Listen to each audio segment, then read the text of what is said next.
अस्सलाम वालेकुम। अज की वीडियो तुसीं वेख सकते हैं कि तिलों के मुतलक बना रहे हैं। ये तेल उही है अज तो 2 महीने पहले इन्होंने तिलों की वीडियो इस चैनल पर अपलोड की थी जो बीजन लगे सी। उदों तरीक सी 17 मई। इस टाइम ये 2 महीने की फसल हो चुकी है। इन्हें 2 पानी लग चुके हैं, 2 स्प्रेवां हो चुकी हैं। 40 दिनों तो इन्हें डोडी चकनी शुरू कर दी सी। इस टाइम माशाल्लाह डोडी की मुकम्मल फल लगा होया है। तुसीं वेख सकते माशाल्लाह काफ़ी अच्छे तिल खड़े है। ਇਹਦੇ ਵਾਸਤੇ ਜ਼ਮੀਰ ਬੜੀ ਅੱਛੀ ਤਿਆਰ ਕੀਤੀ ਸੀ। ਜਦੋਂ ਪਹਿਲੇ ਵਾਰੀ ਰੌਣੀ ਕੀਤੀ ਸੀ ਉਦੋਂ ਇਹਨੂੰ ਕਿੱਲਾ ਬੋਰ ਦੇ ਹਿਸਾਬ ਨਾਲ DAP ਪਾ ਦਿੱਤੀ ਸੀ। ਇਹਨੂੰ ਹੁਣ ਸਲਫਰ ਵੀ ਪੈ ਗਿਆ ਤੇ ਪੋਟਾਸ਼ ਵੀ ਪੈ ਗਈ ਹੈ।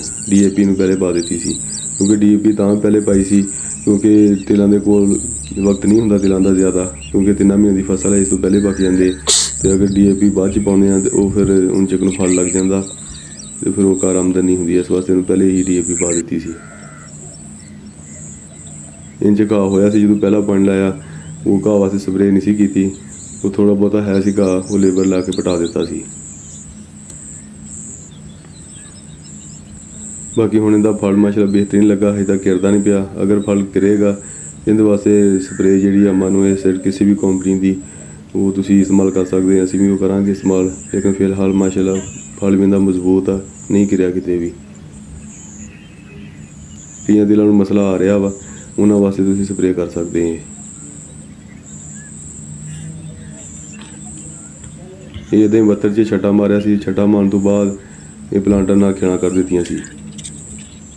ये खेड़ा वाले तेल छट्टे की निस्बत ज़्यादा ग्रोथ करते हैं। ये 2 महीने की माशाल्लाह फसल तुसीं चेक कर सकते हैं, बेहतरीन भरपूर फल है इनू।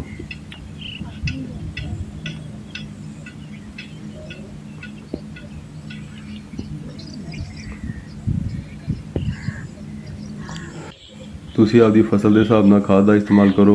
अगर इनू यूरिया की जरूरत होंदी तो असीं पा लैनी सी क्योंकि ज़मीन अच्छी है, तिलां की ग्रोथ अच्छी सी। इस वास्ते खर्चा काफ़ी नहीं किया। जिहड़ी शै की जरूरत है DAP है, सल्फर है, पोटाश है, वो असीं पाई है। बाकी स्प्रेवां वास्ते भी तुसीं वेखो आपदी फसल में अगर स्प्रे जरूरी है तो करो क्योंकि 2 बारी स्प्रे तो हो चुकी है। इस टाइम 2 महीने की फसल है।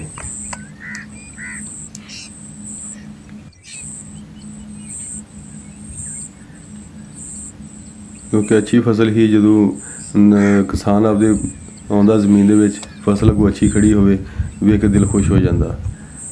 अल्हम्दुलिल्लाह माशाल्लाह फिलहाल तुसीं वेख सकते बड़े फुल लगे और डोडी भी मुकम्मल बन गई कई जगह ते रूह खुश हो जाता। अगर तेल विरले विरले होण फसल चंगी ना होवे तो किसान वैसे मायूस हो जाता।